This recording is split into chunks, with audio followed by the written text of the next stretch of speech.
Dear viewers, have এর বিভিন্ন ধরনের ব্যবহার রয়েছে। আজকে আমরা শিখব আছে অর্থে হ্যাভ এর ব্যবহার। এখন প্রশ্ন হলো, কোন ধরনের কথা বলতে গেলে তোমরা হ্যাভ এর ব্যবহার করবে? যদি তোমরা বলতে চাও আমার একটি গাড়ি আছে, তাহলে এর জন্য বলবে আই হ্যাভ আ কার। আমার একটি বাইক আছে, I have a bike.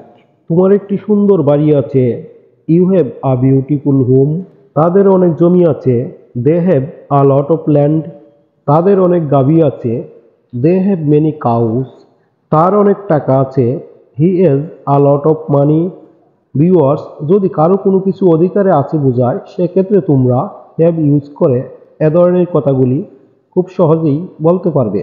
Viewers, তাহলে তোমরা বুঝতে পেরেছো আছে বোঝালে হ্যাভ দিয়ে কিভাবে সেন্টেন্স মেক করতে হয়।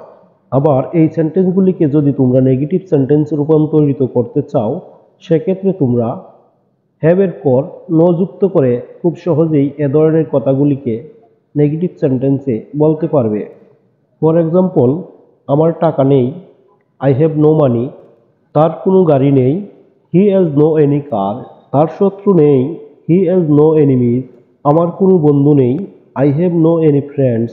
তাদের কোনো বাড়ি নেই, they have no any home.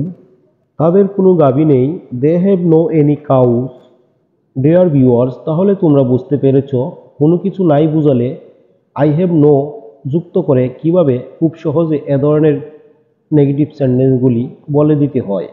Viewers, have অর্থ আছে, হ্যাড অর্থ ছিল। হ্যাভ এর পাস্ট টেন্স হলো হ্যাড।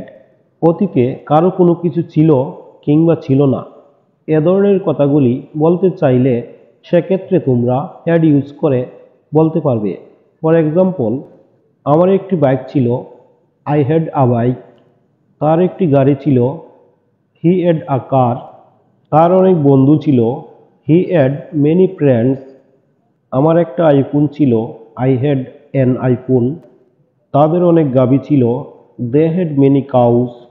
এভাবে তোমরা অতীতে কারো কোনো কিছু অধিকারী ছিল বোঝালে সেক্ষেত্রে হ্যাড দিয়ে এ ধরনের সেন্টেন্সগুলি খুব সহজে বলে দিতে পারবে।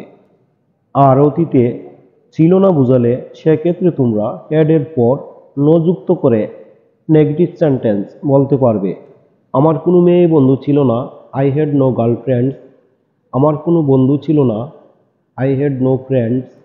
আমার কোনো শত্রু ছিল না, আই হ্যাড নো এনিমিজ। তার কোনো টাকা ছিল না, হি হ্যাড নো মানি। তার কোনো সন্তান ছিল না, he had no any children.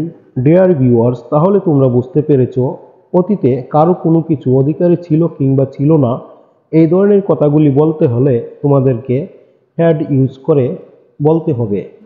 Dear viewers, ভিডিওটি ভালো লাগলে চ্যানেলটি সাবস্ক্রাইব করে আমার সাথে যুক্ত থাকো।